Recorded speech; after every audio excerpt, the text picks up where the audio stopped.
Hey guys, what is up? Dota Tech here, and today I'm bringing you my $2,000 gaming PC. Now, before we get started, please subscribe and check out my channel. So yeah, let's get started. For our processor, we're using the Intel Core i7-3770K. This is an LGA 1155 CPU that is quad-core with hyperthreading clocked at 3.5 GHz. Now, this is an older CPU, but that doesn't mean it lacks in performance, and it's only going to cost us about $330. To cool that CPU, we're using the Corsair H80 liquid cooler.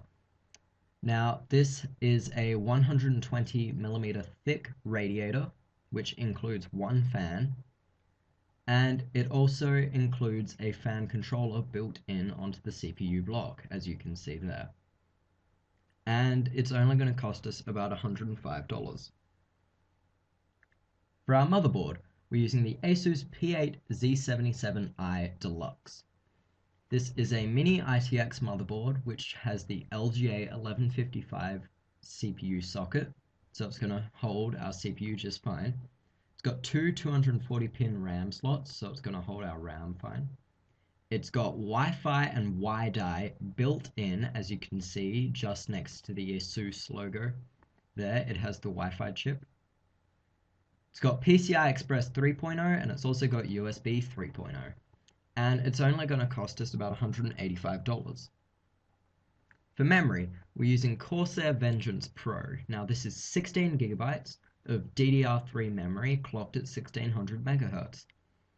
This is a really good memory kit because it's Corsair Vengeance Pro and it's extremely overclockable.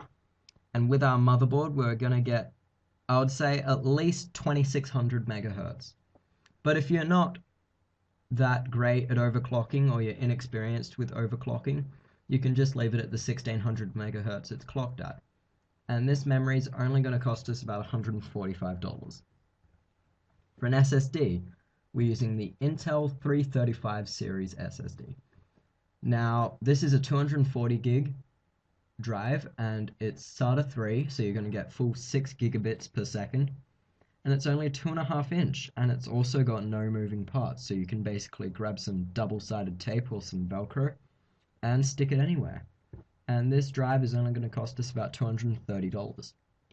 For a hard drive, we're using the Western Digital Black 1TB drive. This is a 7200 RPM hard drive. It's SATA 3, so you're going to get some high speeds. It's got 64 megs of cache, so it's going to be a great drive for only 95 bucks. For a DVD drive, we're using an LG Blu-ray combo drive. This is also SATA 3. It plays CDs, DVDs, and Blu-rays, and it can also play 3D. And with the case that we're using, it's going to look great for only 180 bucks. For a graphics card, we're using the MSI GTX 770 OC. This is an overclock card with 2 gigabytes of GDDR5 memory. It's got 2 DVI, an HDMI, and a DisplayPort out. It's PCI Express 3.0, so it's supported by our motherboard. It's got 1536 CUDA cores, and it's factory overclocked, and you get all this goodness for only $400. To power this build, we're using the Corsair HX850. This is an 850 watt, 80 plus gold power supply.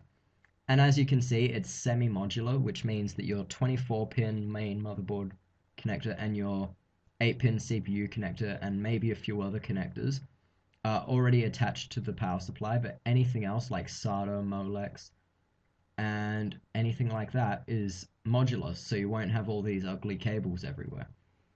And it's only going to cost us about 190 bucks. For our case, we're using the Lian Li PC TU200. Now this is a silent gaming case that's great for LAN gaming, and it's great for LAN gaming because it's got that big sturdy handle on the top and it's actually made of aluminum, so it's really light, and it's also got USB 3 and eSATA on the front. And this is a great case for only 170 bucks. Thanks for watching, guys. Please Please don't forget to comment, rate, and subscribe, and check out some of my other builds, links right on screen. Thanks, guys, and I'll see you next time.